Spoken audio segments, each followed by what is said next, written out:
posicionamento meramente protocolar. Então, é uma mensagem institucional do país que preside, afinal de contas, ainda que temporariamente, o Conselho de Segurança da ONU.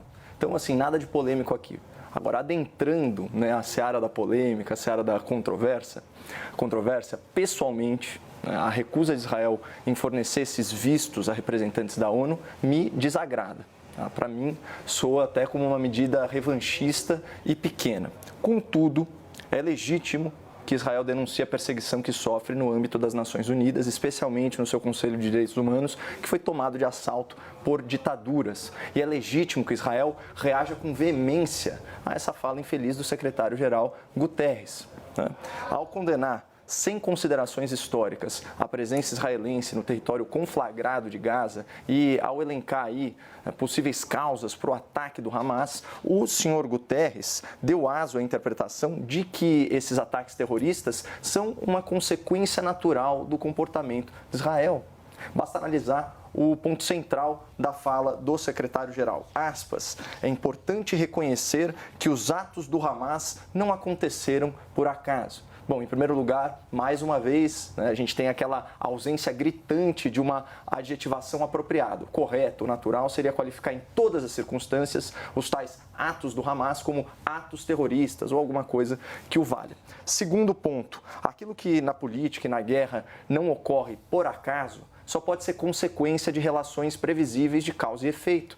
E o secretário ele elencou aí com uma riqueza de detalhes as condições que supostamente geraram essa reação terrorista. Ele falou em ocupação sufocante de Israel em Gaza, como trouxe para nós o Leandro. Ele se referiu a terras palestinas brutalmente tomadas e varridas pela violência, mas em nenhum momento Guterres explicou o que levou Israel a essa ocupação e nem se solidarizou com as vítimas israelenses ao longo de décadas de terror islâmico e de guerras ilegais e genocidas contra o território israelense e contra o povo judeu. Ou seja, na sua fala enviesada sobre esse conflito, o secretário-geral ele delineou uma aparente justificativa para essa violência covarde contra Israel. Tanto que seu discurso reverberou positivamente entre grupos hostis aos judeus. E só para reforçar o argumento, vale a pena dar uma olhada aqui na definição do dicionário Oxford para o verbete justificativa. Olha o que diz o dicionário. Justificativa é a causa que confirma a veracidade de uma proposição ou a justiça de uma ação praticada. E o secretário-geral sabe muito bem disso, tanto que para dar uma atenuada no peso da sua fala, ele depois alegou que, aspas, os sofreres do povo palestino não podem justificar os ataques do Hamas.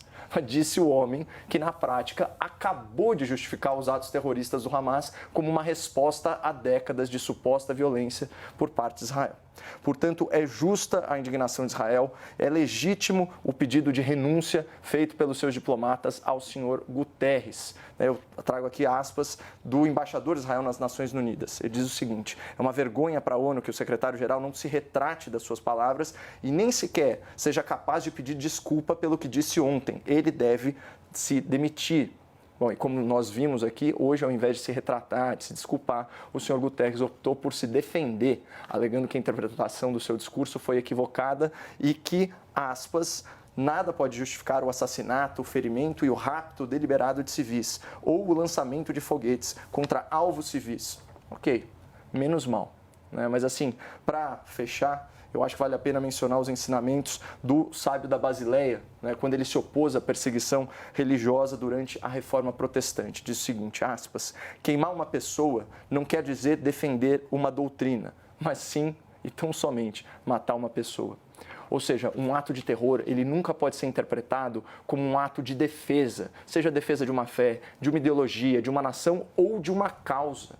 E o extermínio intencional de civis, por sua vez, não tem uma causa que o legitime. Matar gente inocente de forma deliberada é um crime injustificável e ponto final, sem relativização e sem meias palavras. Eduardo, o Brasil fez bem em se posicionar. Muito boa noite. Boa noite, Leandro. Boa noite, Caio. Claro que fez bem se posicionar.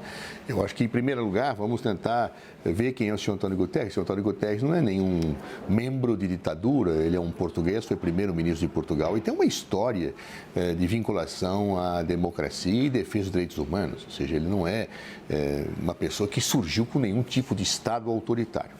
Segundo ponto, se nós pegarmos o discurso original do senhor Guterres, nós veremos que já nesse discurso ele falou claramente que o ataque do Hamas era injustificado. Está com todas as letras dito desde o primeiro discurso. O que ele falou, além disso, é uma situação que não foi apontada como justificativa para o ataque. Ele chega até a falar que era injustificável o ataque feito pelo Hamas a Israel. Ele diz o seguinte, que todavia isso não aconteceu no vácuo, ou seja, ele mostrou um litígio que existia antes.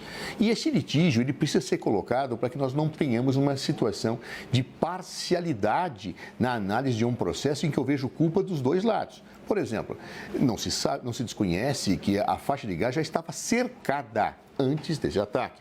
Não se desconhece que o governo de Israel controlava a entrada de alimentos, inclusive quantificando as calorias que entravam pelo menor número possível de sobrevivência.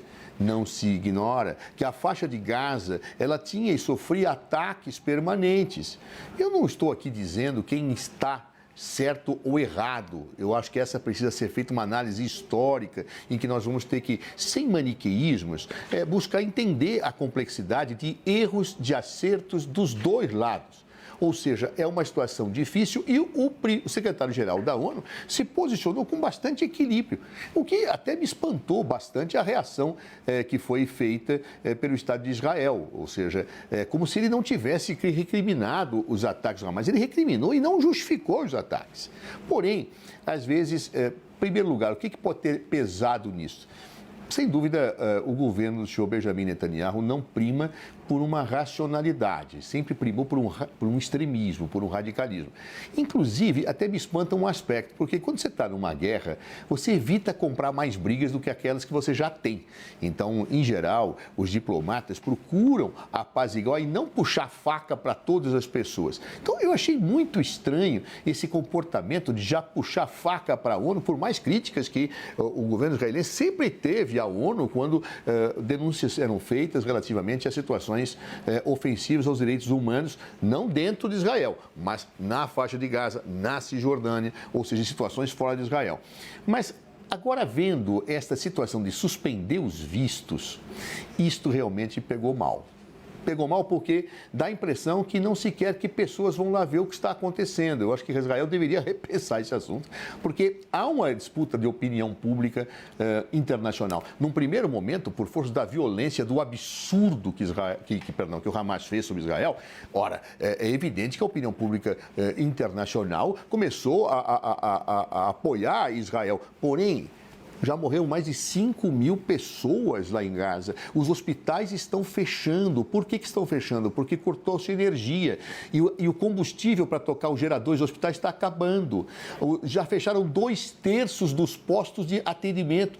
Ou seja, esses fatos, ao serem colocados para a opinião pública, podem começar a virar um jogo e Israel começa, talvez, a perder a mão de que a vida política, ela se faz em marolas. Num dado momento, você está muito bem, mas a partir do momento que eu acho que eu estou muito bem e começo a exagerar na dose, eu posso ficar muito mal. Então, esse tipo de coisa todo, eu acho que deveria fazer o governo do senhor Netanyahu pensar um pouquinho com mais racionalidade, até estratégica. Se ele não pensa nas vidas que estão morrendo lá na Palestina, e pelo jeito não pensa, pelo menos um pouquinho mais de racionalidade estratégica. Mas, normalmente, os extremistas não têm racionalidade nem na hora de lutar pelos seus próprios interesses.